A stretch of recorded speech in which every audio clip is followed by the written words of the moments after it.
because when we watch our breath, it slows down. The breath and the mind are connected. So either the breath slows down and the mind slows down, or the mind catches hold of one thing, which is the name. And the name has its power by itself, as you know. So the name has its own power.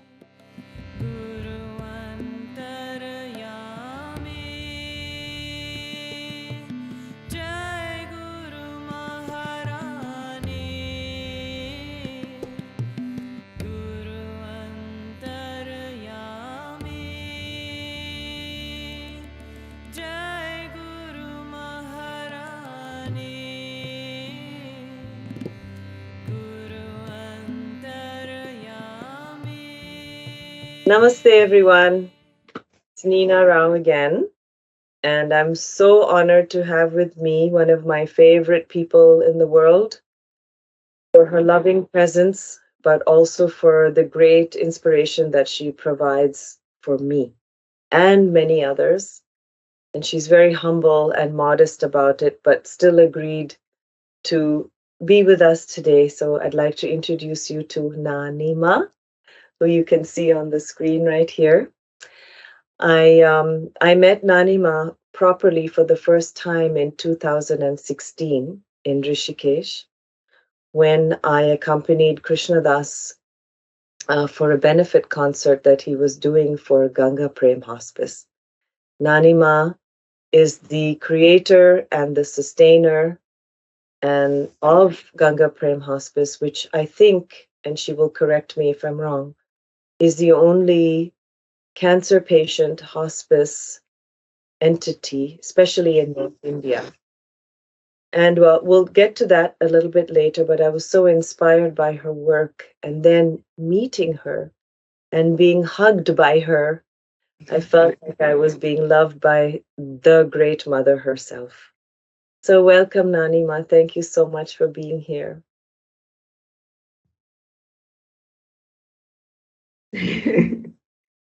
So that giggle is something that I love too. It's 11:30 at night here in New York and 9 o'clock in the morning, and I'm sure Nanima has already had almost half a day, given the way her life is, right? Yeah. So Nanima, before we start talking about Ganga Prem Hospice, which I really would love to talk about, I'd love to hear more about you. You know, we've never had a chance to really sit down and talk about your life. And when I left Rishikesh this time, I thought, I really would like to know how you got on this path. And I know everyone would love to as well. So can you share a little bit about where you were born, where you were raised, and then how it is that you reached the place where you decided to come to India at a very young age as a spiritual seeker? Oh, okay, Nina, that's quite long. I was born in England, in the West Country, in Bath, a place called Bath. It's hot springs. And when I was 3 months old, I was in a car accident from which I had to spend more or less the next 13 years in hospital. So that was very wonderful for learning a lot of things. And I was brought up as a Christian. And when I was 7 or 8 years old, I had some beautiful experiences with Jesus. Then, because I was on my own in the hospital was a long way from my home, so my parents couldn't visit very often. And the doctors always said, better than coming sometimes, better don't come at all. So when everybody else was having visitors, I used to hide in the toy cupboard. And that's where I had beautiful experiences with Jesus. So I believed very, very much in God, in Bhagwan. But when I was about 16, he didn't do something I asked him to do.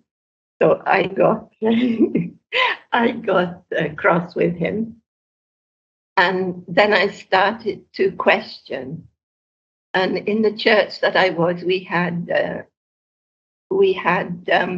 adult baptism. So I had to say some things which I didn't believe in. I had to say that Jesus is the only way to God. And I had never believed that there could be one way, there could be an only way. And so I said, well, what about everybody else in the world that never heard of him? So they said, well, everybody will get, when they die, they'll have a chance once. I said, that's not a fair chance, to become a Christian. That's not fair. That was one thing. And the other thing was eternal hell. I couldn't believe. I said, if you do something wrong, you go to jail for a certain amount of time. You can't have eternal punishment. So then they said, well, you have to say these things. And I said, well, I'm not going to because I don't believe them. So then my father said, okay, you're 16, you're old enough to make your own decisions as far as spirituality is concerned. So I stopped a little bit going to church, and I started to enjoy myself for quite a few years. How did you enjoy yourself? Oh, how everybody enjoys themselves at that age, all sorts of naughty things.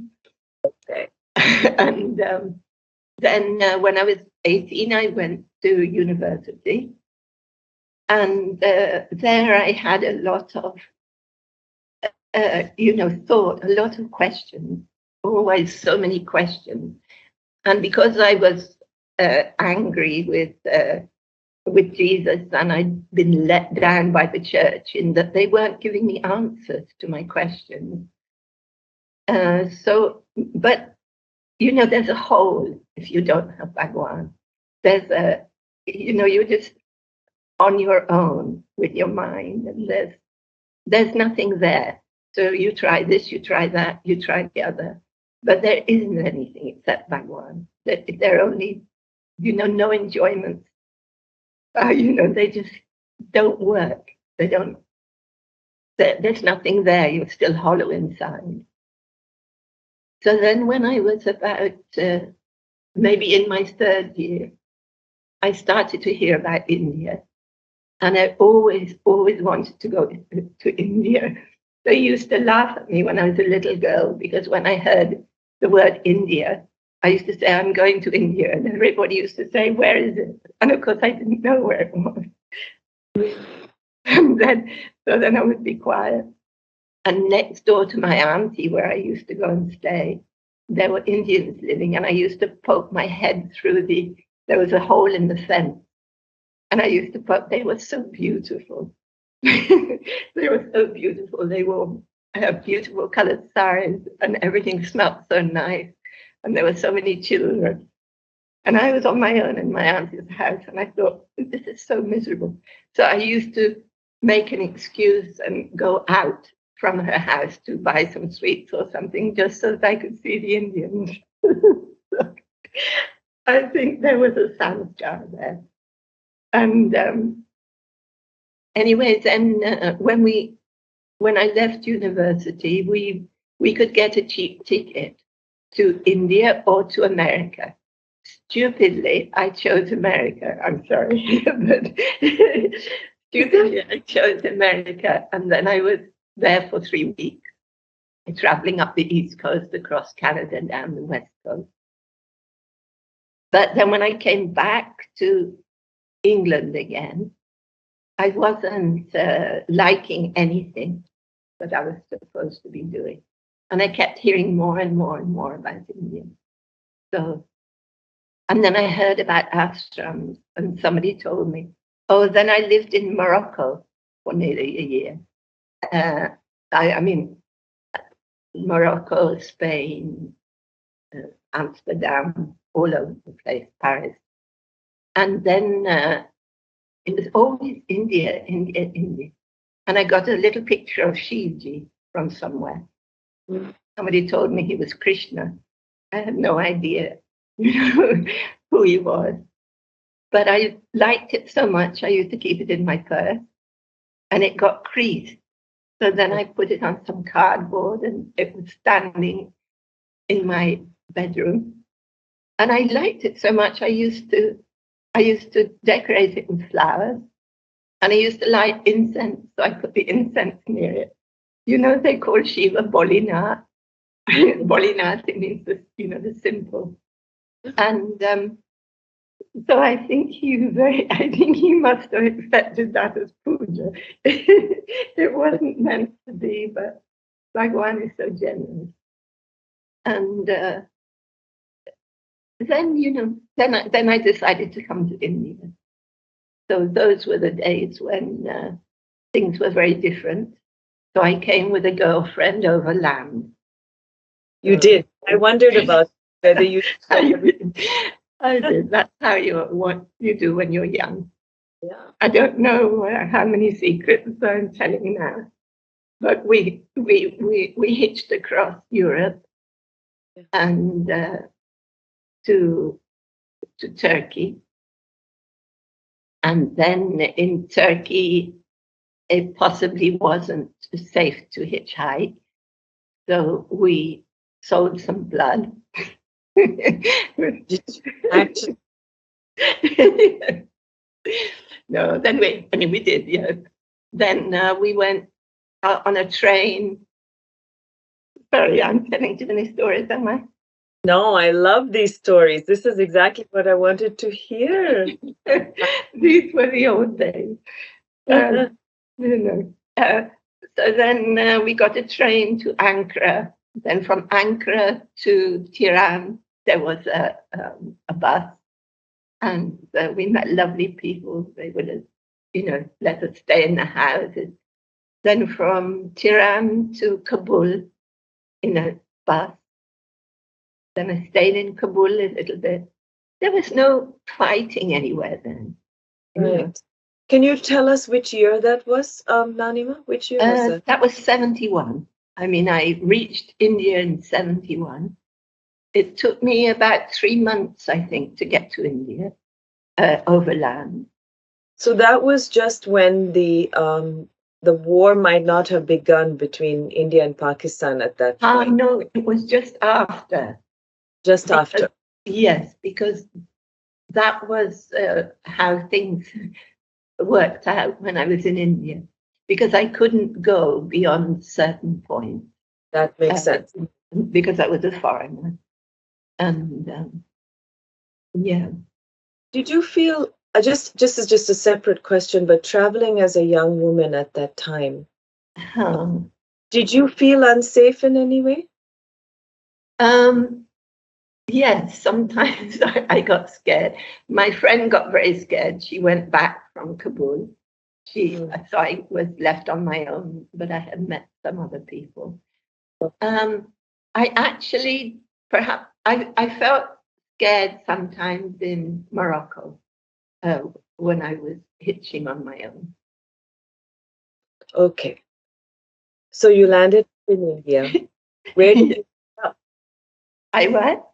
Where did you land up when you landed in India? Amritsar.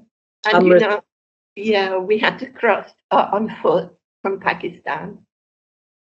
And I don't know why, but when I crossed over into India, I just fell on my knees and kissed the ground. I mean, it was, which I didn't even know how to do, but it was just, it was just wonderful. I was just like, home, I'm home. Yeah, you're home, Bhumi Devi. Wow. Yeah. So then, you've landed in India, home for millions of people. Yeah.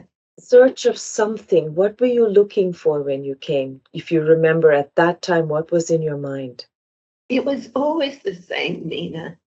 Ever since I remember, I wanted to know the truth. I never believed in anything. And when I was little in the hospital, I used to think, what is this? What is this? Why? Why are people so miserable? Why are people hurt? Why? Never any answers, never any proper answers. So that's what I was looking for. And I knew before I came, I heard about India that there were gurus. They would teach you the way to liberation. And I thought, I thought that sounds really good. So liberation from this feeling of suffering and pain. Yes, I didn't really know what liberation meant, but I can't say. I mean, I always enjoyed life, but I suppose the way you look at it, it wasn't all roses for me. I don't think it is for anyone actually. No, but it was hard, suffering that kind of accident as a girl, and that's a lot for sure. Yeah, and all sorts of things. I think many people get let down in life. Whether it's in their families, which it also was for me, wherever it is. It's just how messy. You're always let down. So I didn't think it was good. I wasn't crazy about life. You weren't satisfied. No. No. So at that point, you were like in your early 20s, yeah? When I was 22. 22, okay. And so then, because one of the questions people ask me all the time is, that I spent a lot of time with Siddhima, and I consider her my guru. Yeah. And, she sort of found me, and like they say, you don't look for your guru, even though that's what you were doing, and the guru finds you. So how did that happen? How did that happen for you? Well, I reached Babaji within a month of being in India. And, I was sort of like following the clues. So I was traveling with somebody or other to Almora. And it was in Almora that I heard people doing kirtan. And I'd heard it once or twice in London. The Hare Krishna people had just started.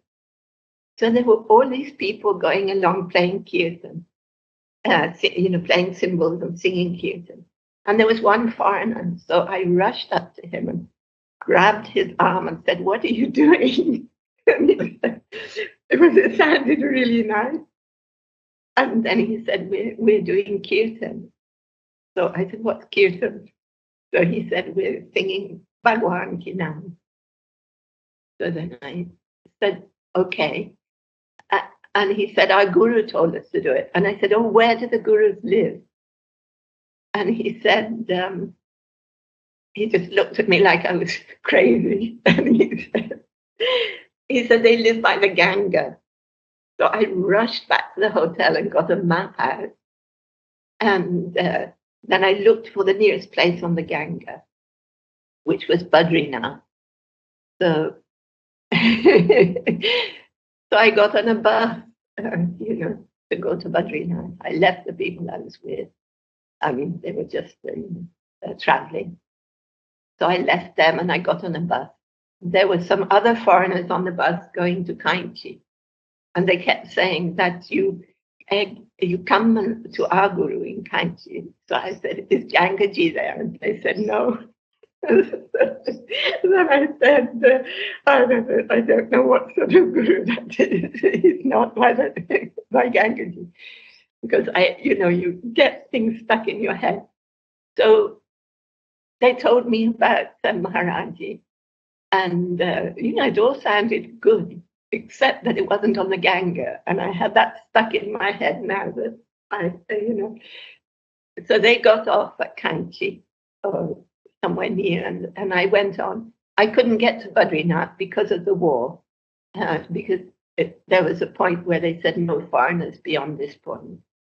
There's big army checkpoints up there. Yes, yes. So I went somewhere else, and then I stayed in my first mandir. And it was it was Bageshwar. There's a big Shiva temple there, and I stayed in a temple there and had all sorts of strange adventures, including my first. They sent me somewhere to bow to Shiva, and I went in there, and there was just tiles and this stone in the middle of the floor. It looked something like a toilet or a bathroom, and I was like.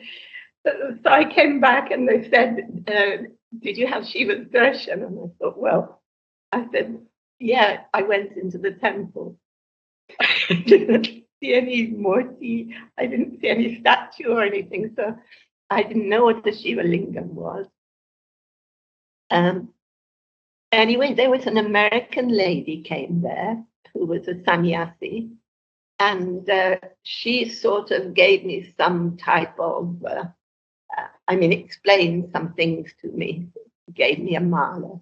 She took me home and she decided I wasn't suitable to stay with her. She took me back to Almora. So she said, okay, now you're a sadhu. She took all my possessions. I didn't have many. And she gave me white clothes. And she said, now you have to walk to the Ganga. So I said, okay. And so she gave me all these sadhu rules about how I was supposed to live. And what little money I had, she took. And she said that, I'm sure she was trying to help me. I was all faith. And she said that, sadhus don't carry money. It never occurred to me to ask why she was taking mine. No, I think she really meant well. And she taught me some good things. So I said, well, if I have no money, what do I eat? So she said, then somebody will give it to you. I said, okay. So then off I went. Unbelievable. So did you put out your map and find your way to the Ganga on foot? No, she told me the main towns.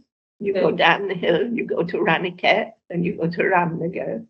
But by that time, of course, she'd given me some cloth shoes to wear. My feet were covered in blisters. And anyway, long story. Were you walking around barefoot at that time? No, I had these cloth shoes that she gave me. Shoes. Yeah. Before that, I don't remember what they had. Probably some, I don't remember, chapels. Okay. Yeah. Anyway, to cut a long story short, I was staying in a temple in Ramnagar, and it was Janmashtami, Krishna's birthday, and there was a pandit who came to tell the story there. And he said to me, what are you doing wandering around? I put ash in my hair. And I was a Paka sadhu, according to me, of all about 2 weeks.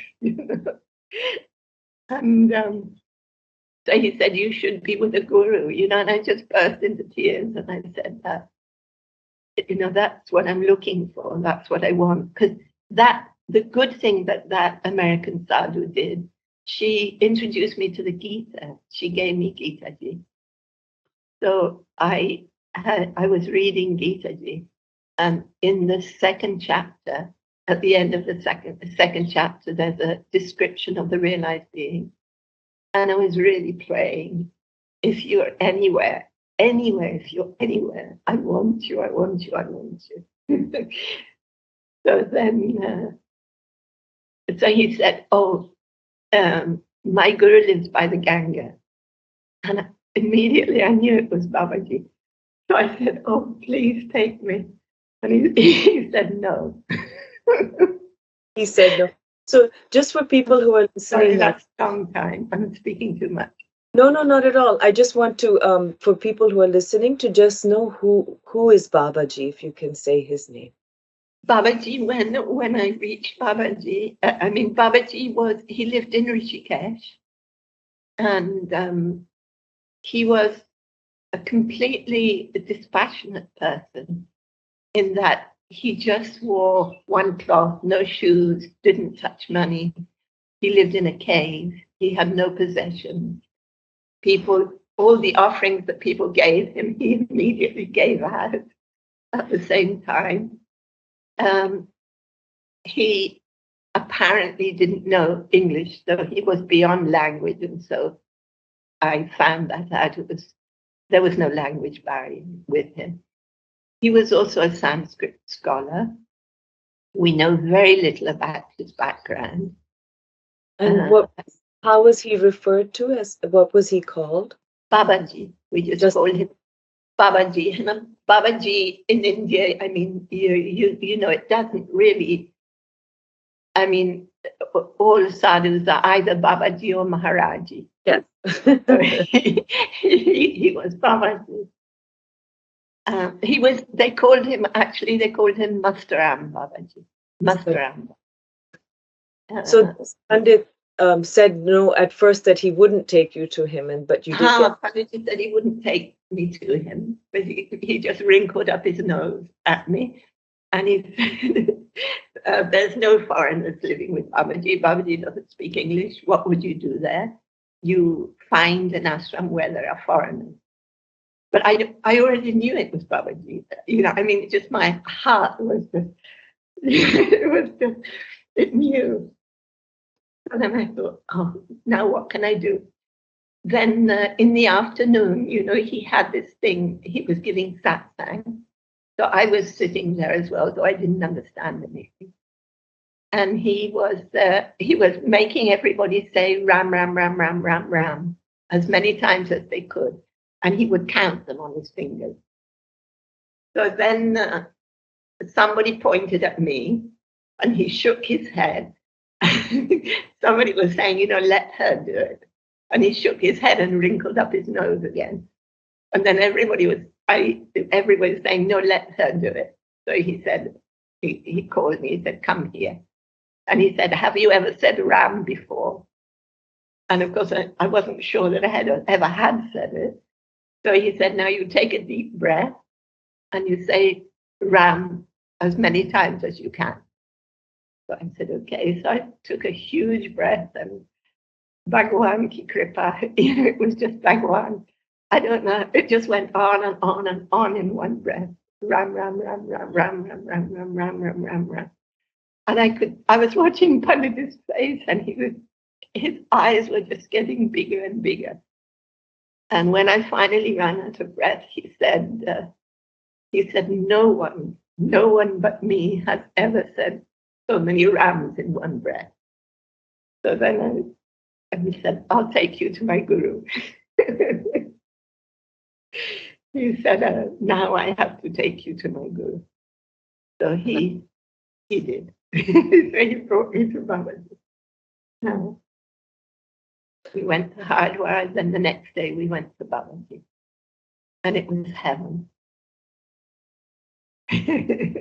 I'm just noticing as you're talking, Nani Ma, is that, you know, so many of us are always trying to find some clarity in which direction to go.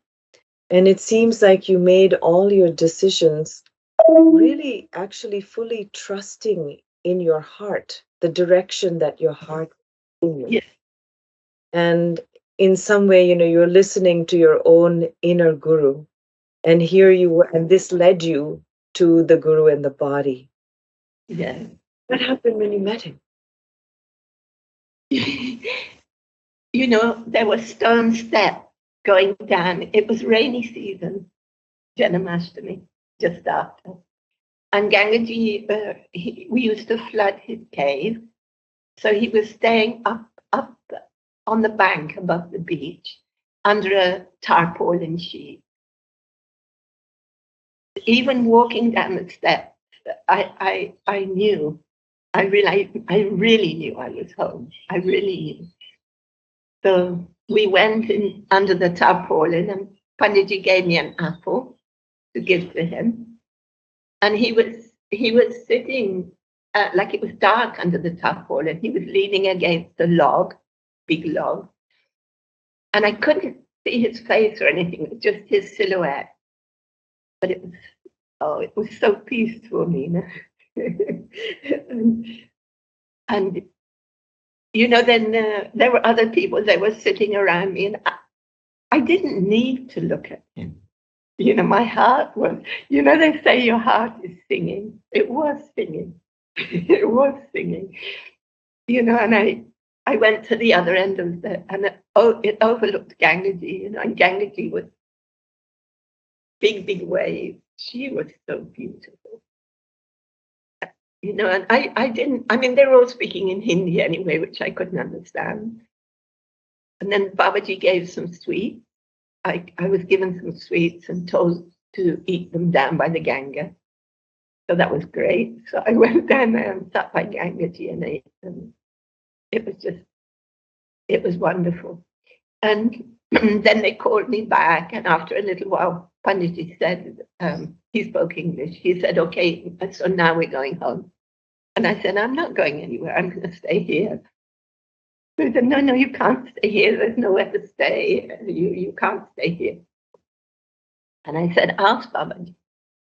So then I said, you just ask Babaji.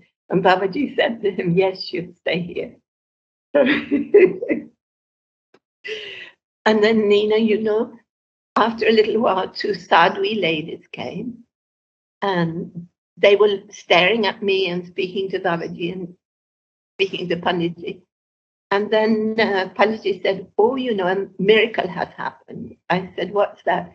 He said, Babaji, 3 days ago, there were 2 ladies quarreling about who should wash his cloth.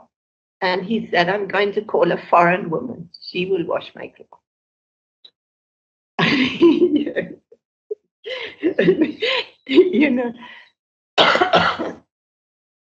I didn't even think it was strange that he knew I was coming. I didn't think it was strange. I thought, of course he knew. You were, oh, that's amazing.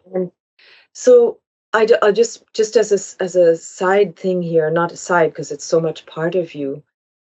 When you did see the Ganga, when you did see Ma Ganga, yeah. It's such a powerful experience being by her side. Yeah. And even to just attempt to get a few drops of water feels like such an honor and privilege. Yeah.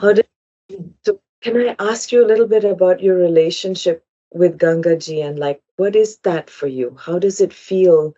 Because everybody talks about Ma Ganga as like a living entity, a flowing God. So she is. She is. She's so vibrant. And there was a Canadian came to see me. He'd been away from Gangaji for years, and he went to sit by her. And when he came back, he was crying, and he said, I'd forgotten. I mean, she's amazing. I've been lucky. I've been with her all my life. I mean, all my my life here, most of the time with her. For me, I mean, yes, you have to say mother because nobody else nourishes like she does. I mean, she's so beautiful. Whenever you sit by her, when you meditate by her, when you sit by her, I mean, our whole problem is the mind. But by her, the mind stops. It just stops. I mean, that's her ability. She's wonderful. I mean, she's lovely. I mean, yes, I don't know. You can't call her mother because, well, of course you can call her mother. Everybody calls her mother. But I mean, my mother was all right. But I mean, she was fine. I mean, my earthly mother. But I mean, look, when you're little, when I was little, anyway, I used to cry all the time. Nobody loves me. Nobody loves me. And my parents used to say, of course we love you, of course we love you. And I wouldn't stop crying. I said, nobody loves me. Because, because a mother's love, Gangaji can give. Father's love, Guru can give. And both of their loves, Bhagwan can give. But, they try. Everybody tries to give love. But our love is like 1%, not even 1%. It's of Bhagwan's love.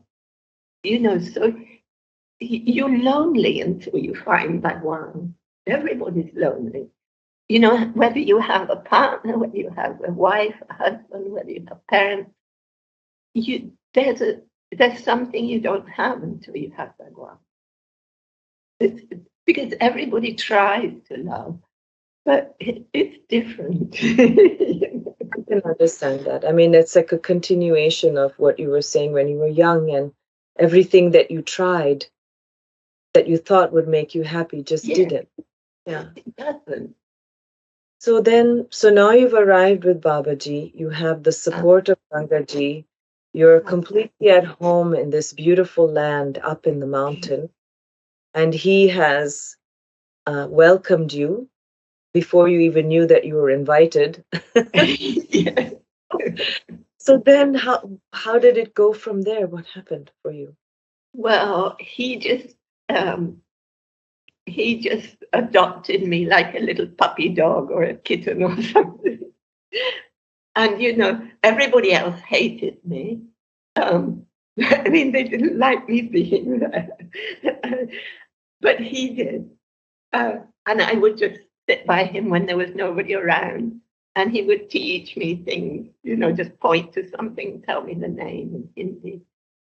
And then when he went for a walk by Gangaji, I would walk with him. That's why I said like a little puppy dog. I just followed him around everywhere. Did he teach scriptures and things like this, or was he? I was already reading Gita Ji.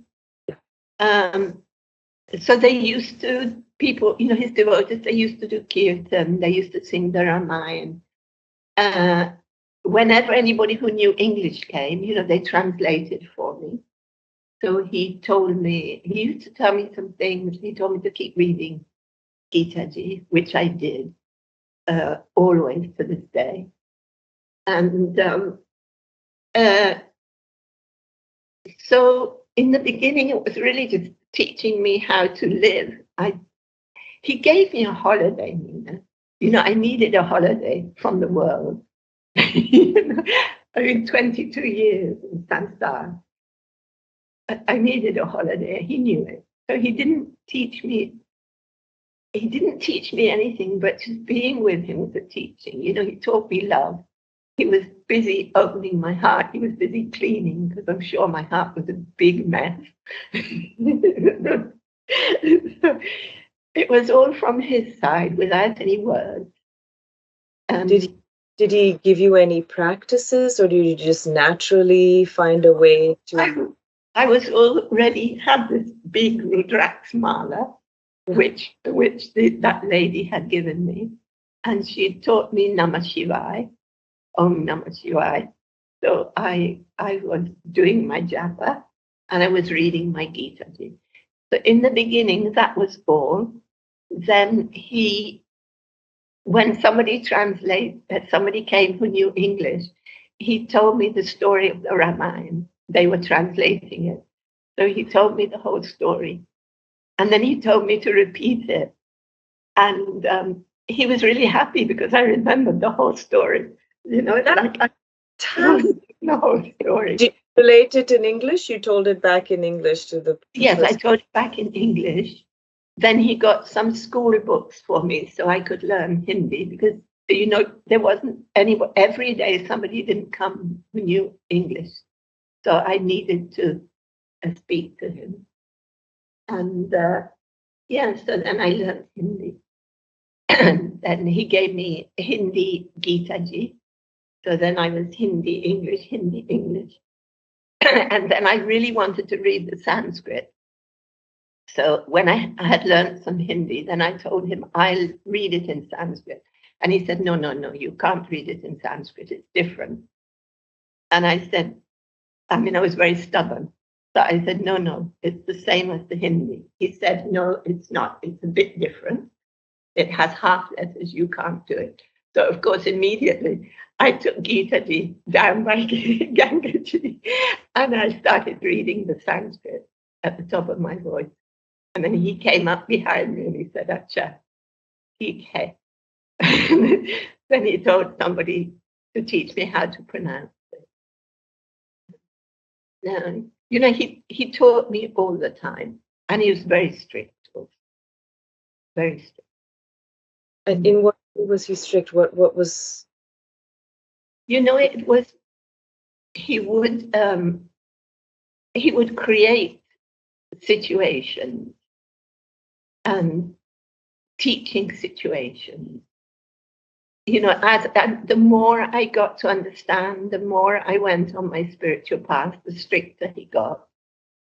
And, you know, I told him once that, Babaji, how come you don't tell other people off? You tell me off all the time. So you know what he said? He said, on whom is my grace? On whom is my grace? I mean, he said, you know, telling me off was his grace, you know. It made me cross when he told me off because I was so big-headed. You know, and I thought I was so wonderful. You know. And once he told me, when he was telling me off again, he told me, look, Guru has two hands. One is for slapping and the other one is to hold, to make sure you don't fall down. I haven't heard that before. That's amazing. That's, I mean, to accept those hands, though, Nanima, like you really have to have some sense of surrender also, isn't it? Nina, it's, you know, it's hard to, well, you must understand, you understand. But the thing is that you can accept because there's no choice. You know, once I said to Babaji, well, often I said, but once I said that, you know, Babaji, I'm fed up. This doesn't lead to anything. You know, this stupid tapasya, the stupid study, the stupid everything. Kuch nahi milte. You don't get anything from all this. And Babaji just looked at me and said, Aur kya chara hai? That means, what other fodder is there? Chara means fodder. You know, what else is there? And then I knew there isn't anything else. You can't go back because it was horrible. You know? So even if it's horrible on the path, it's not half as horrible as it was without the path. Right. So, you know, I mean, he was strict. He became very strict, but he was so soft. He was full of love. You know, I wouldn't have gone. I mean, I could never leave him.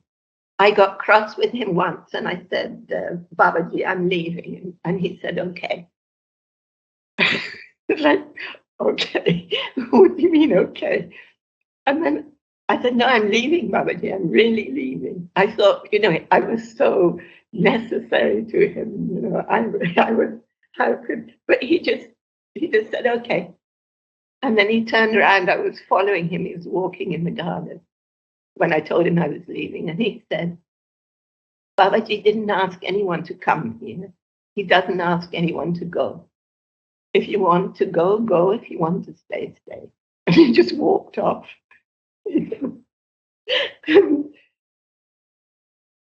know, yeah. There was no choice. There was no choice.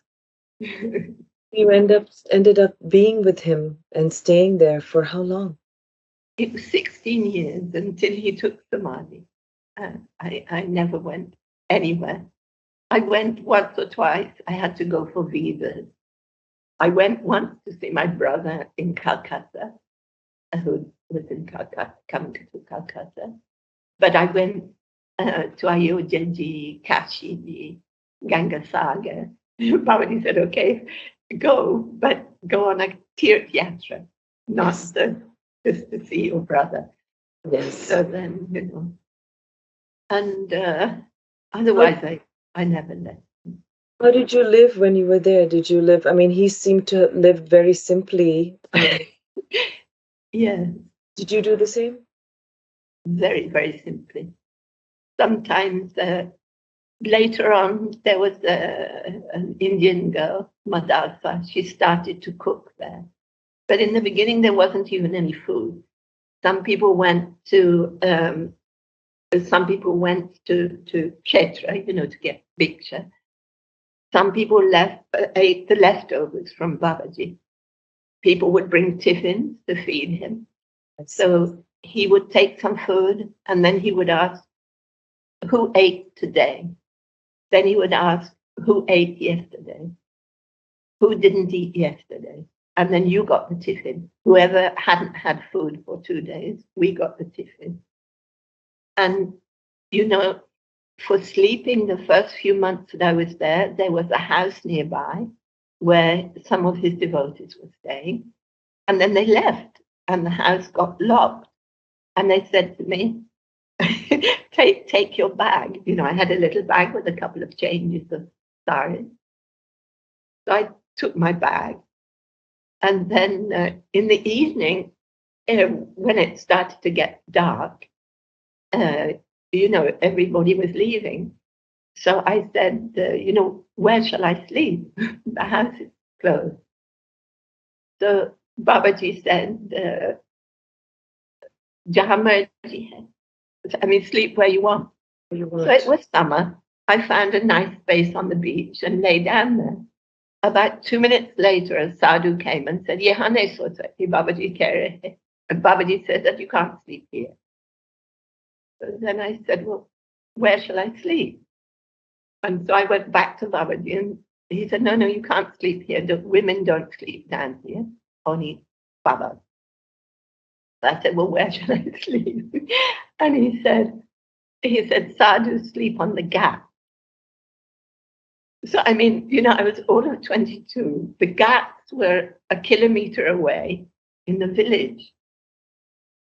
So I went there and I looked at the sign for the women's ghat and I went in. And there were all these babas there, beggars and babas, all men, smoking chillums. And of course, they all looked around as soon as I went in. So I thought, okay, this is the women's ghat. God knows what the men's ghat is like. So then I remembered that there was a temple nearby where one of Babaji's devotees had gone. So I went and hid in the temple. She had a room there. And when all the lights went out, I slept outside her door. I thought, okay, when she, if anybody comes, I'll shout. And then I left early in the morning, went back to Babaji. And then he sent me the next night with somebody but they were so different at home than they were at Babaji. I didn't want to stay there. So then Babaji gave me, he said, behind the house there's a little veranda where the cows sit. He said, clear the cow dung and sleep there. So I used to sleep there. So, yeah. And in winter, I just had one small cotton cloth that I put on the ground to sleep on, and then half of it on top of me to try and keep warm. And you're up in the mountains. There's ice. No, not there. That was not Babaji. He was in Rishikesh, just that. He was in of the mountain. In the valley, but still. It was cold. Yeah.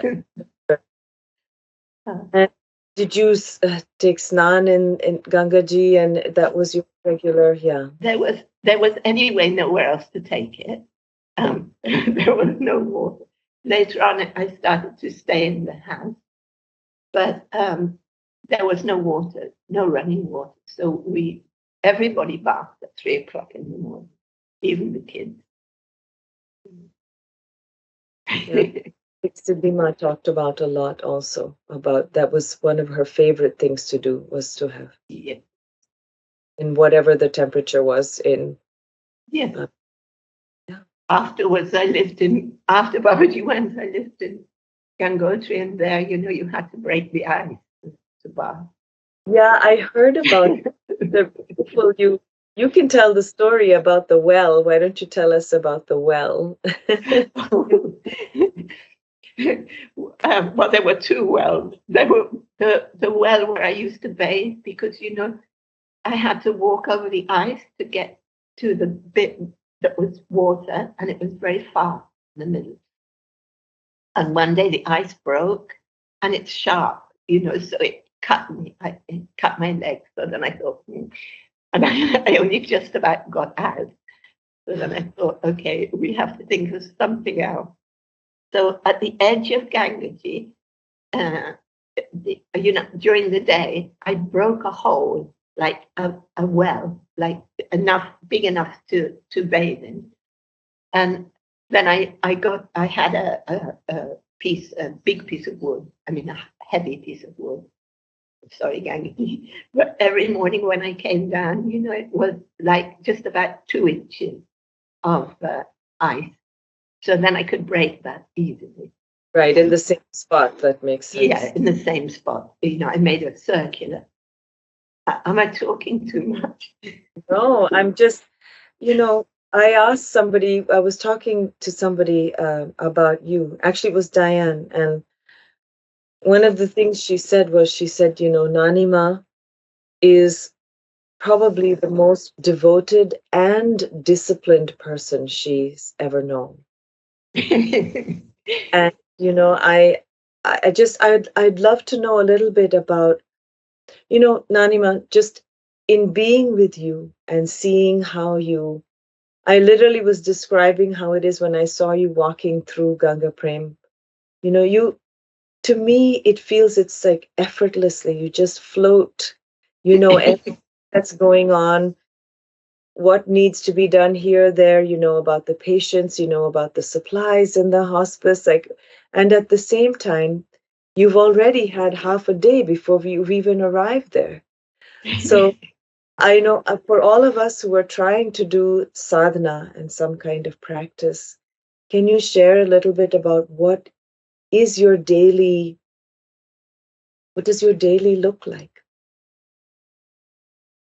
Well, now I get up in the morning around 4. It's moved up a bit from 3. I used to really beat myself up if I didn't get up at 3. Now I use the excuse of being old. So then I get up and have my bath and everything. Then I sweep the temple, and then I bring the prasad that I've already got ready the day before from the kitchen, and then I put it by Babaji. It's still dark. Then I do some chanting until it gets light, and then when it gets light, I pick the flowers, and then when I bring the flowers, Penny Babaji, I give Babaji his bath and his tilak first. Then I do Shivji's puja. And then I do my chanting. Then when it gets light, I bring the flowers. Then I, offer Babaji the flowers, decorate him. You make a mask, right? No, not now. I used to. Now, and in that, there were big flowers. There are here as well, but gradually the mala has fallen by the wayside. So he has to have an ordinary mala, and I stick flowers in it. So see, I'm telling you that I'm lazy now. He should have a mala, but he doesn't. He doesn't get a mala. I mean, he gets lots of flowers, and he gets this pretend mala. I stick the flowers the other mala. And these are the flowers you grow in your own garden, right? You grow them. Yes, there's always flowers in the garden. Always. That's our job. The flowers, in this ashram, we also have vegetables. We have a lot of vegetables, but flowers are very important because puja, we need flowers. So there's always flowers. They're the priority wherever we are, to make sure there's going to be flowers all the year round. And then I do arti, and then that takes it to around 7:30. Then I go to the kitchen. We have someone who helps her. I help her, sometimes help her make the breakfast. If she knows how to do it, then I come back to my room and wash my clothes until she's ready. And otherwise, I help her make breakfast. Then after breakfast, I try to have my mornings for sadhana, which is usually a little bit of swadhyaya and meditation. I try, but here it doesn't work, because here there's constantly something about the hospice. And Puja lives in the ashram, so she comes to ask me that this or that. But I try until 12 o'clock to give it to Bhagwan. Then can I ask you, when you sit to meditate, do you have a technique that you learned, or do you follow your breath? Can you just give some guidance about how you meditate? See, when I started to meditate, Babaji said that I had studied enough. I studied and studied for about 8 years. Then he said, now stop studying. You should know. You should have the point by now. And then the guidance he gave me two guidances. He said, never be afraid. You're only going home. That was one thing he said. And the other thing he said was, in Gita Ji, chapter 6, I think it's verse 25 and 6. There's 2 verses which we call the heart of meditation. And whatever method anybody gives you, it just says, slowly, take your mind from everything and put your mind in the self or Bhagwan. And the next verse says, whenever the mind flies out, then bring it back again. That's all that meditation is about. Somebody in front of me asked, but Babaji, it says put your mind in the self. When we don't know what the self is, then how can we put our mind there? And Babaji just said, take your mind away from everything else. What's left is the self. So he told me to put away all my books and just meditate. And so I did that for 8 years with him and many years afterwards. And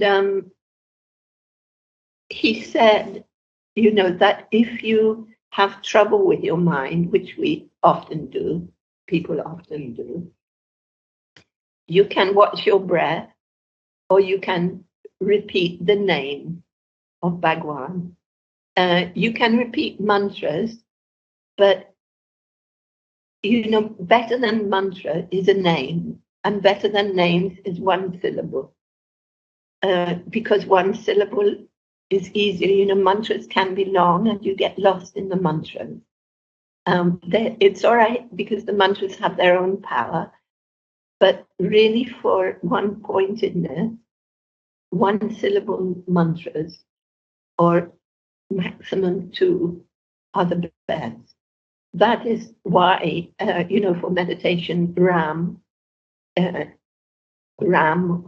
Shiva, these very short Om, they are the best, because it's just like one, just one mantra. For some people, they prefer to watch the breath. By watching the breath, it means not trying to control the breath, not doing anything with the breath, but simply watching it. because when we watch our breath, it slows down. The breath and the mind are connected. So either the breath slows down and the mind slows down, or the mind catches hold of one thing, which is the name. And the name has its power by itself, as you know. So the name has its own power. And either of these methods just slows the mind down. And when the mind slows down, it becomes one-pointed. When it becomes one-pointed, Bhagwan ki kripa hota, so it disappears. So I didn't have any tarika. That's the only thing that I. करने से सब पूरा हो जाता है.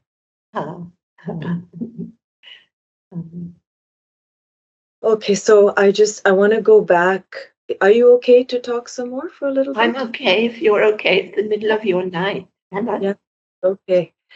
I've, your time, our time with the Guru in the body is so precious. And Yes. so, you've shared so much of your time with him.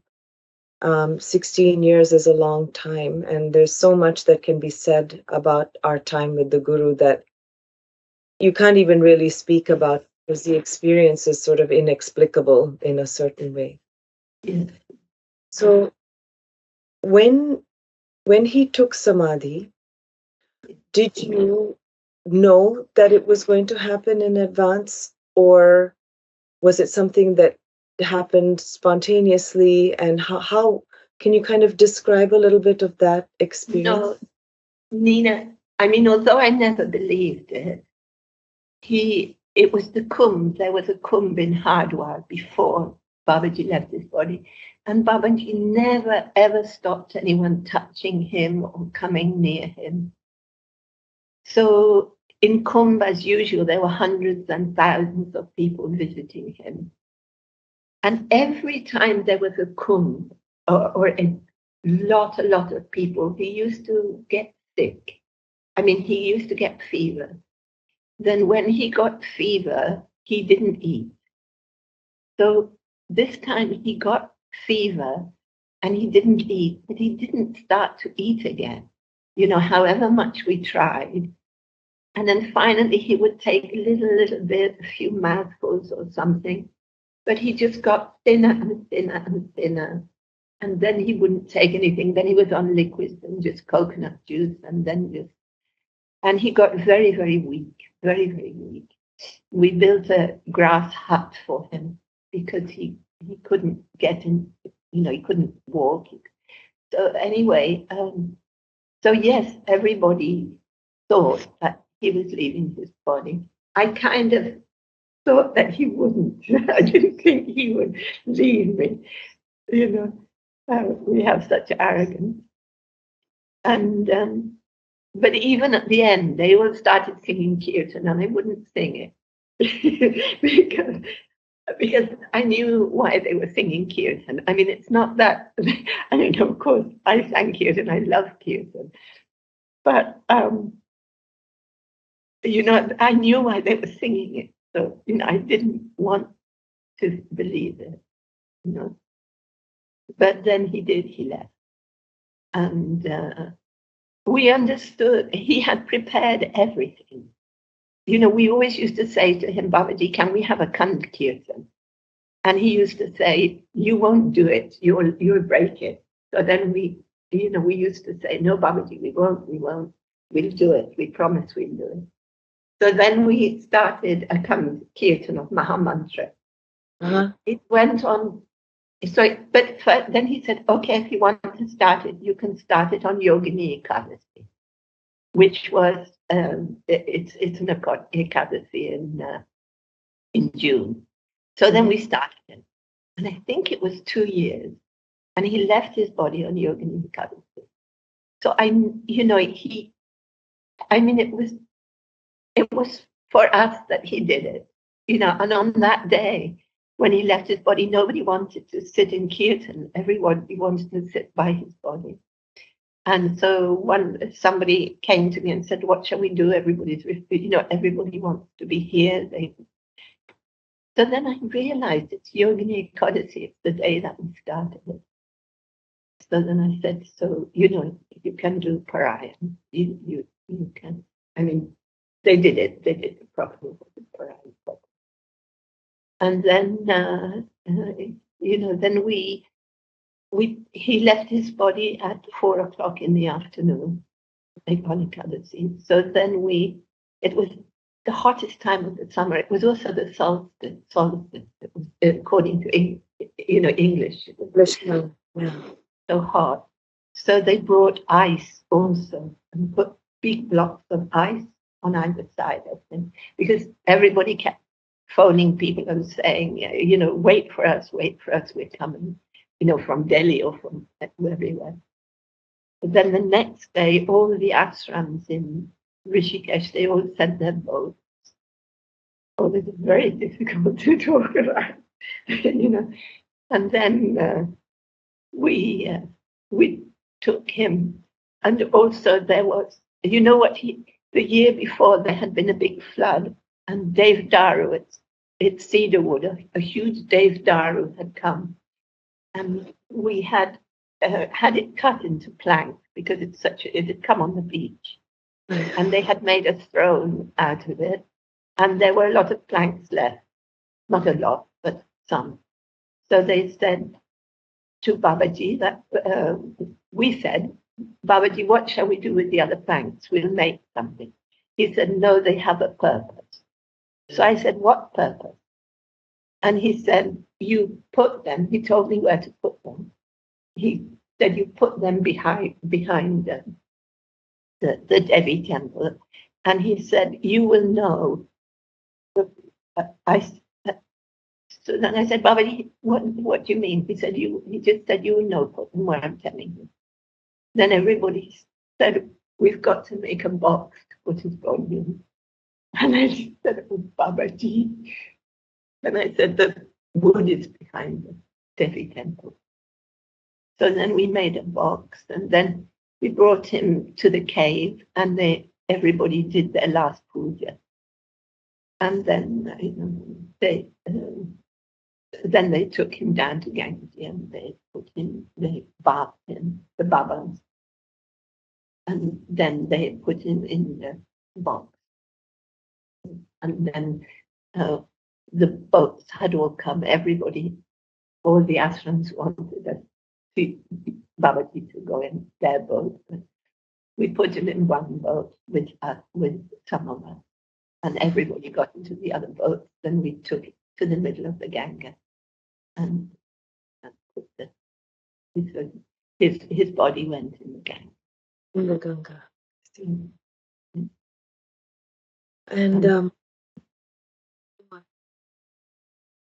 And the evening before Babaji left his body, two sadhus came, Vairagi sadhus. And Babaji, I mean, he always knew it, but he was lying inside the grass hut.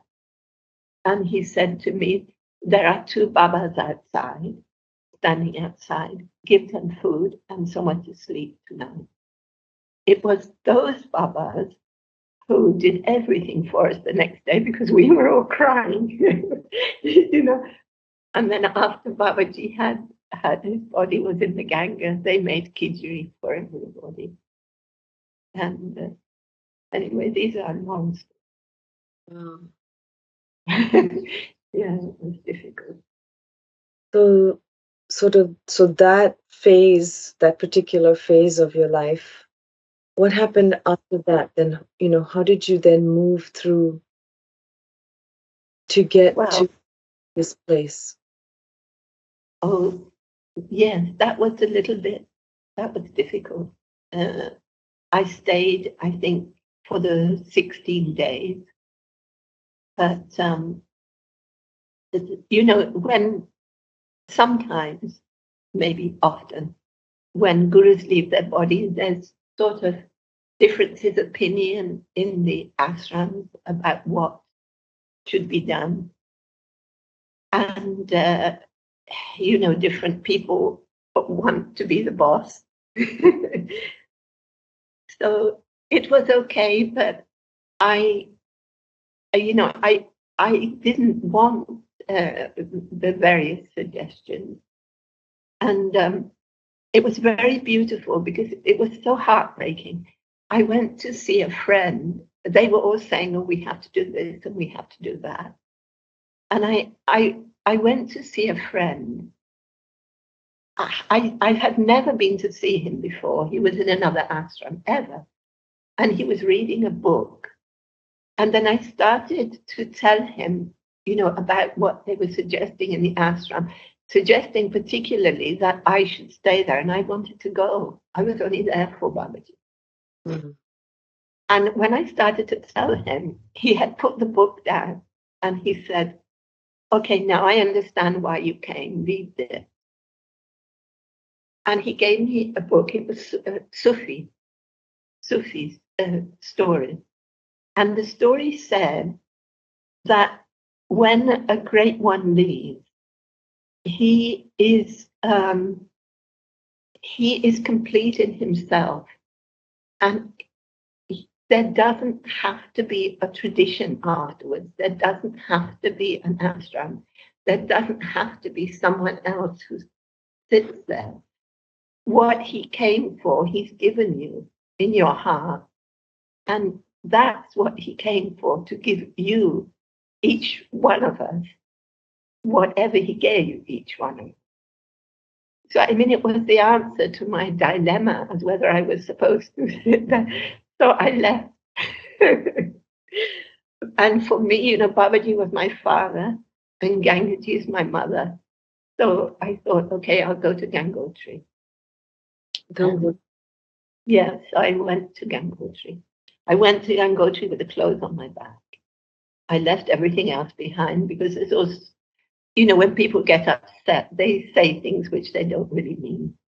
So there were all sorts of accusations, that you did this or silly things, human things, So anyway, so I left after the Bandara, after the 16th, and I went to Mum, and I just took the clothes on my back, and I went, a brahmachari took me to put me on the bus, and I just took the money for the bus fare to Gangotri. And on the way, there were some devotees coming, and they had a sari and a shawl, a chadar, that they brought for Babaji. For the shawl was, the sari was for me, and the chadar was for them.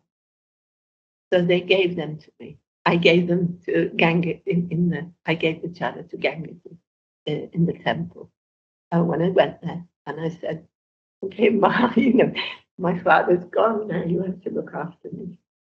So, then I stayed in Gangotri for 4 years, winter and summer, and then another 4 years in the summer. Was there kind of there, or did you? How did you? What was there at Gangotri? Gangotri. apart from Gangotri, nothing. But you didn't need anything. I knew the name of an ashram, so you arrived there at night on the bus. It was dark, so I asked for that ashram. I went there, and it was all made of wood. I sat on a veranda, and then some Babas came and they asked me where I had come from. Which was the ashram? Sorry, Nani Ma. Morni Baba's ashram. Morni Baba's ashram. I mean, I didn't know Morni Baba. He wasn't in his body anymore. But I sat on the veranda, and somebody came and asked me if I'd eaten, which I hadn't. It was the next Ekadasi, so I wasn't going to eat anyway. I didn't eat on Ekadasi. So then they asked me where I'd come from, and I told them from Babaji, and they all started to talk about Babaji. Oh, that was such a great place. You can eat as much as you want there. And I was so touched. that these Babas, poor Babas, not famous Babas, not big Babas with big ashrams, but just poor sadhus were remembering Babaji because they could eat as much as they wanted in his ashram. And that was, it was beautiful. It was so touching. And then they said they opened a room, uh, which was full on clothes and everything. And they said, "Oh, the Babas who live in here have gone to go move today. You can sleep in here tonight." That was it. These are long, long stories. You can't tell them. I can understand that. Yeah, yeah.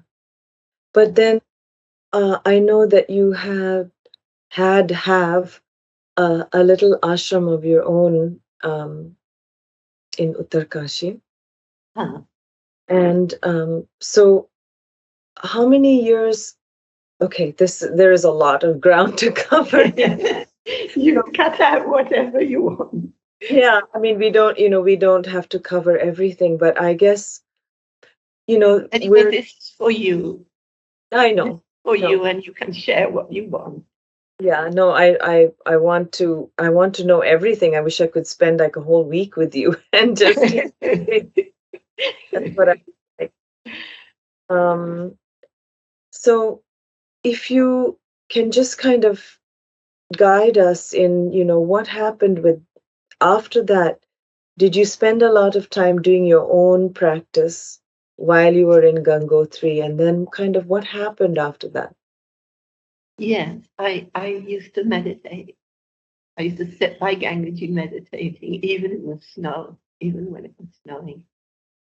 And I studied, I read a little.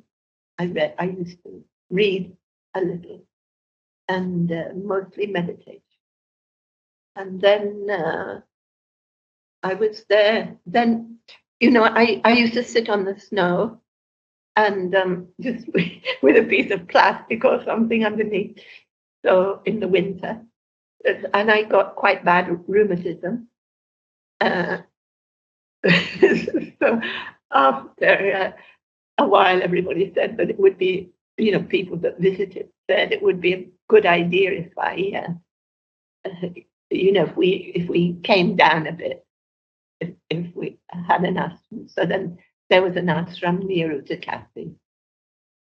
That one was still there for another 4 years. I spent the summers there, and then I came down here. It was quite hard in the winter there. That's a whole another lot story. And then in Uttarkasi, it's not as cold. It's cold in the winter, but not as cold. So then there was a little ashram there. And I was still doing a lot of meditation and a lot of study. And then I was writing Sanskrit hymns to Babaji, written a lot of. that was his gift. That was his gift. Yeah, that was because I wanted to write about him, but I tried in English, I tried in Hindi, nothing was good enough. So coming to Ganga Prem, and the whole, it's a very specific hospice for cancer patients. Is that correct? Right. So how did you connect with people in this way to help them? Like, how did you find this path of wanting to help people to find a good way to leave the body? Like, how did that happen? And how was it related to cancer specifically? Or was there any particular reason that it was like that? Or how did that all come about? Well, Nina, I can't say I ever wanted to help. I used to have a great respect for people that didn't say well, but it wasn't really my path. But in 1999, everybody in my family except my little brother died of cancer. So I had some sort of connect with cancer. And when when people keep or keep dying of cancer, you kind of, everything that goes wrong with your body, you suspect to be cancer.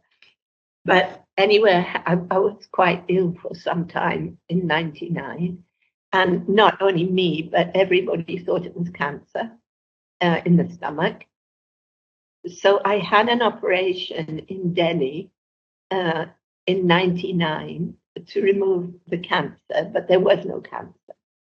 But they, got some other things. They fiddled about. They put some other things right in there. Then I stayed in contact with that oncologist because I still wasn't very well, and I didn't want to stay in Delhi. He said I had to stay in Delhi for 6 months or something. So I had come back to the ashram. So we were in touch. Then somebody else in my ashram actually got cancer, and I took her to that doctor. He diagnosed and operated on her. She was a foreigner, and not a wealthy foreigner, but she had some money, and she wanted to donate it to cancer in India. Mm-hmm.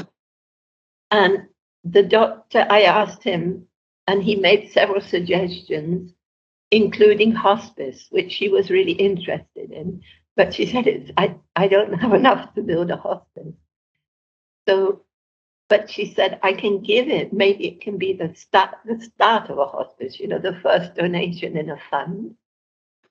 So he said, Dr. Dewan said that he would, he would give it to a friend who had some medical something trust. And she said, no, I'm not giving it to anyone except you. So he made a little trust. He asked me to be honest, and I said, no, please. I'm not going to be on any trust. And then they set it up anyway. Then he started to write some material for it, and he sent it to me to correct. Somebody in the ashram had a laptop. I didn't know how to use one, but with her help, I corrected this pamphlet for him. That was the beginning. And then, we sort of started talking about, collecting money to build a hospice and everything. And then I said, I started speaking to people. So they said, well, what are you doing? And we weren't doing anything. And I said, look, Dr. Dewan, we need to do something.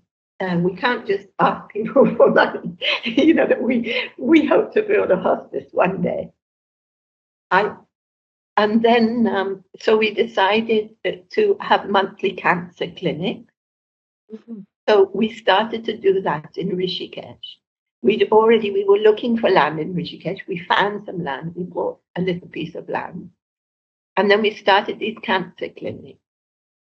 But so they were sort of like mobile clinics? They were. No. He would come from Delhi once a month. Right. And it just so happened, he said, oh, I've heard about this clinic in an empty place. Maybe we could use it. But then he went and asked those people, and they said it's actually run by another samstha, another place. So you'll have to ask them. So he told me we'll have to find somebody. And I said, oh, my Guru Bhai is the manager there. So then it was, then I asked him, can we use those premises for a cancer clinic? And then he said, well, of course. So then we started having cancer clinics there. Then we set up an office there. Then can I just ask you one thing about cancer clinic? Because my understanding, when you have a clinic, is that you're helping to heal people or to help them get better. So how does that relate to hospice? And they were two different things. Well, no, because what we did, because at the beginning we couldn't do anything. So we just started a clinic where he's one of the very top oncologists in India.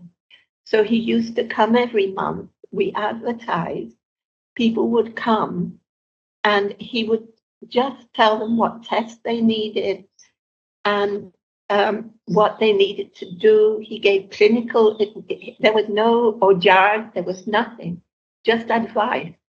So, of course, we started to get a lot of cancer patients that were terminally ill and had nowhere to go. So then I asked some friends and myself, whenever I was in Rishikesh, we started to visit people in their homes, but we were just lay people, you know. So then one of my friends said, look, this woman that I'm visiting, they have terrible wounds, Nina. And she said, I can't dress her wounds, and the smell is so bad. I can only talk to her. I can only sing to her. But she needs a nurse. Her clothes are full of blood and pus. So then we hired our first nurse, and she traveled about in an auto rickshaw, going to people's homes and doing dressings, giving free medicines. Right from the beginning, we did this. And then she said, well, we need a vehicle. I need a vehicle because, you know, she couldn't reach everyone. That's when Pooja joined us. She had visited me in my ashram with her brother, who I knew.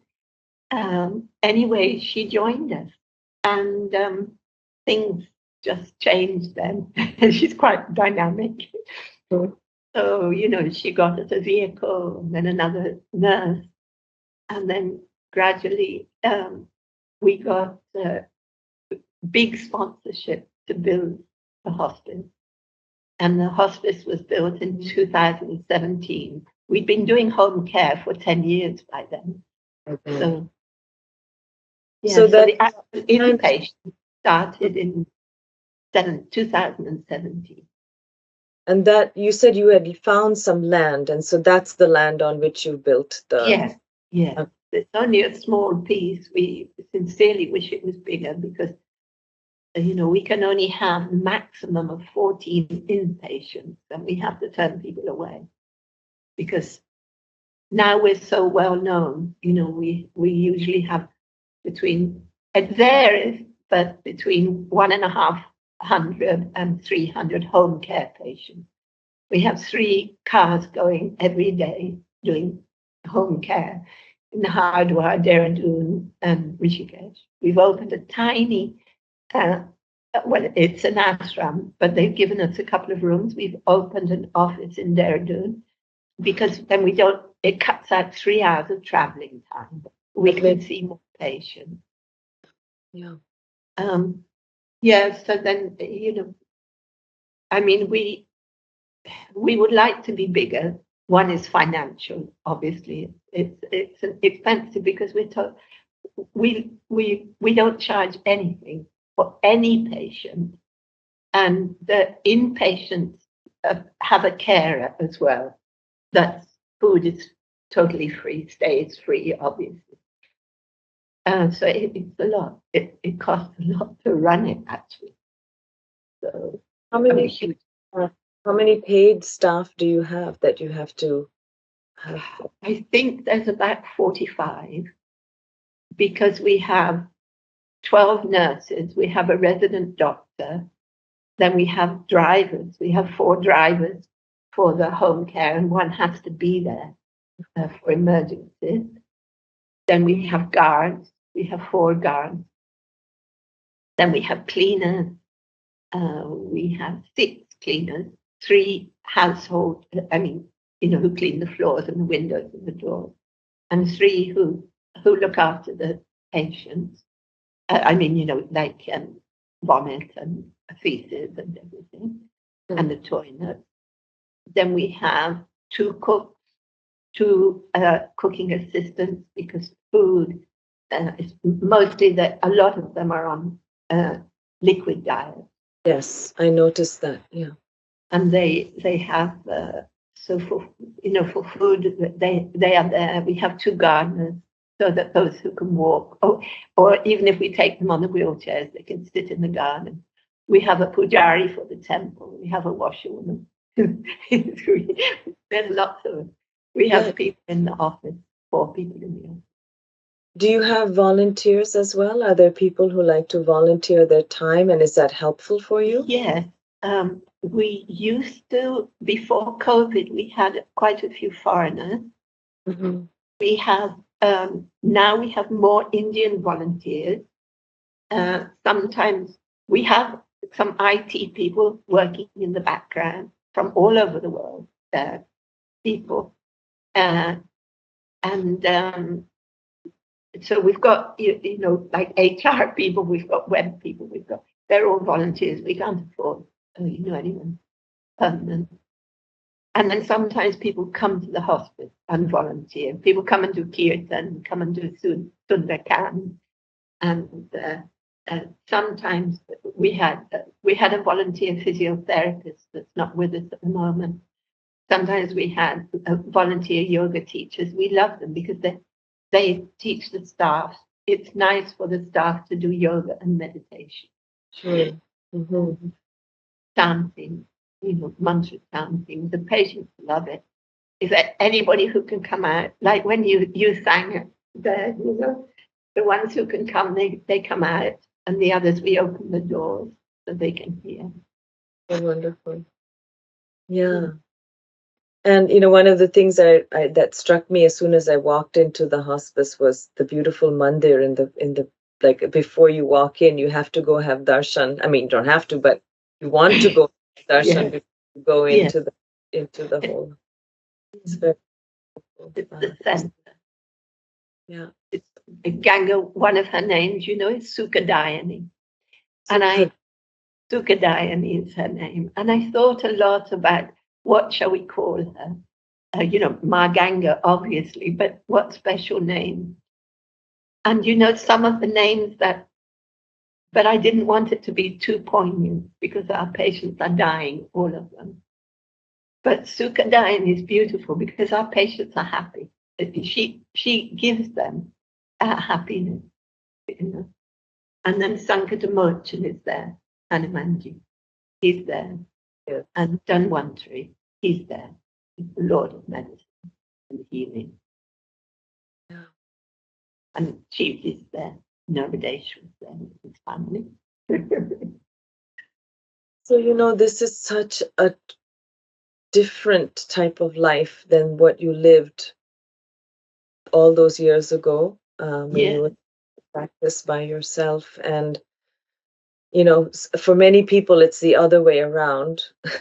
You do worldly things first and then, you know, do vanaprastha, and so you've done the opposite. That's what's been here.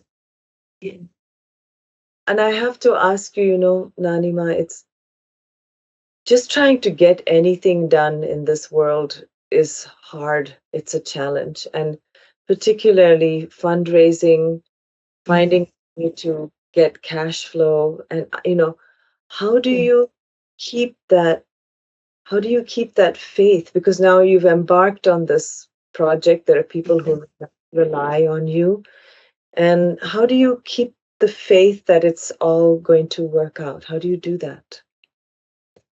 Nina, really, I don't. You know, it's up to him. I've told him, and I've told her, they're not separate. But you know, I mean, if you want it, you've got to look after it. I can't do anything. You don't need it. It's the same. It runs on the same principle as spiritual life. It's only when we actually understand we can't do anything that, you know, he can start to do his own work. You know, we're just puppets.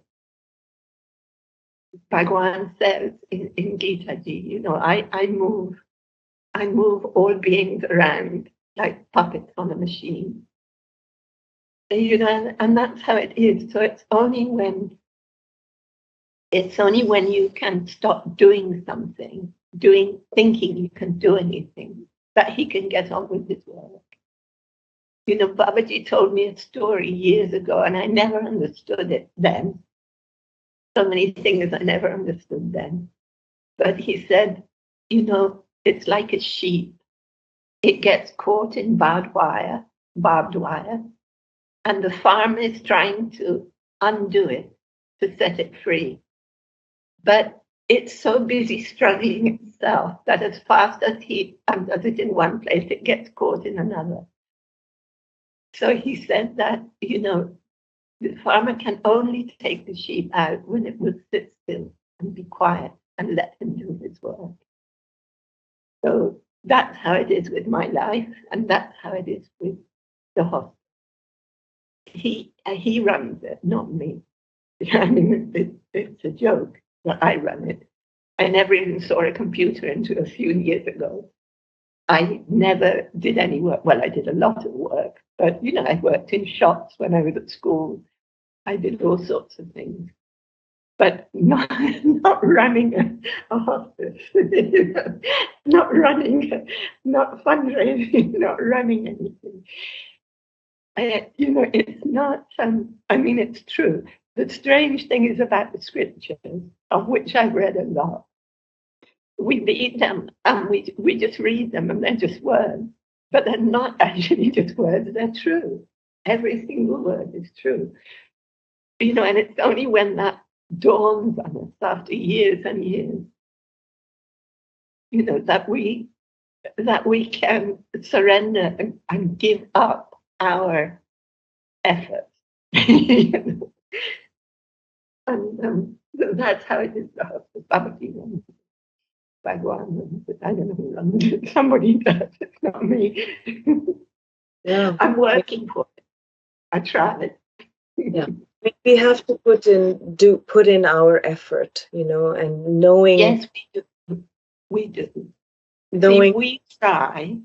Hanji, sorry, didn't mean to interrupt. Go ahead. Yes, we try. We try. And it's like, I always think there's when Krishna held up Govardhan on his little finger, and all the Balaks were under there with their little sticks as well. They thought they were helping. But Bhagwan's happy with that. They all thought they were helping him hold up the mountain. They weren't helping. But he was happy to see them trying to help. And that's why he loved them so much. That's why he loved us, because we're trying. Not because we can actually do anything, but because we try. Right. Well, we try on the material plane, but we also try by doing our sadhana and our practice, right? Yeah. If you want to just to share before we close, is there a particular verse or a line, since Gita Ji is your part of your main practice, is there something you'd like to share with us that you can just recite and tell us what it means? I don't know if I can recite now. Gita Ji used to be off by heart, but now I probably can't recite without seeing that. But I can tell you the meaning. Tell us, yes. It means remember me at all times, bow to me, speak to me. It means give everything to me, do everything for me. Everything in Gita Ji, in the 3rd chapter, it says that do all your actions as a yajna, as a worship. All our actions, and just don't worry.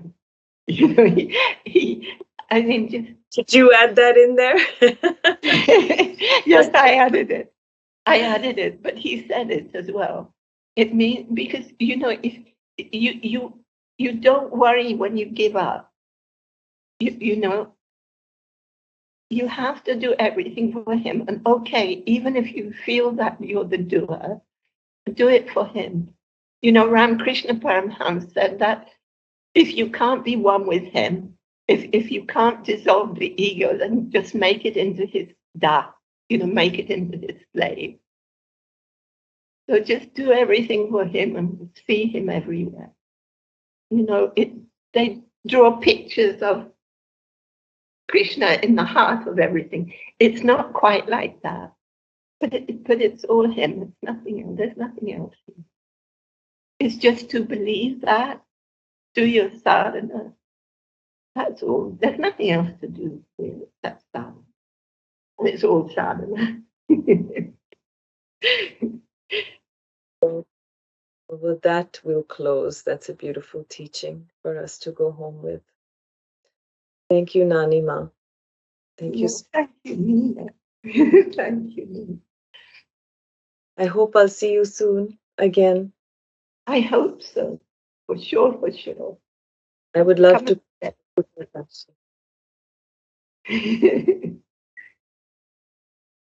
Someday. Ram Ram.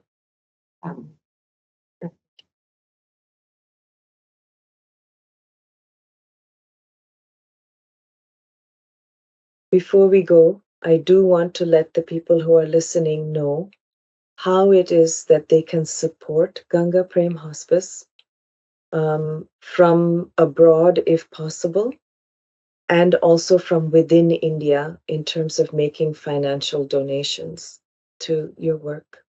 Yes. Nina, in India, it's very easy because they can just send a nest transfer to us. And I mean, we do have a website, or if anybody needs to know anything, they can just write to info@gangapremhospice.org. From abroad, at the moment, our what we call FCRA, our permission to take funds from abroad, it's under renewal process. There is a trust in America called End of Life Care International. People can donate to them, and as soon as those donations will come to us, as soon as our thing is processed, finish the process. Can you repeat the name one more time of the US entity? End of Life Care International. They send us funds. So if anybody donates to them, they can just write that I would like my donation to go to Ganga Prem. They mark it for you. Yes. So at the moment, they can't donate directly from abroad. From India, people can donate anytime they want. We're very happy. Okay. Well, you have all our well wishes and prayers for Gangaji to flow through this Ganga Prem. Yeah. And support and protect and provide as she always does. Yeah. Thank you. Thank you.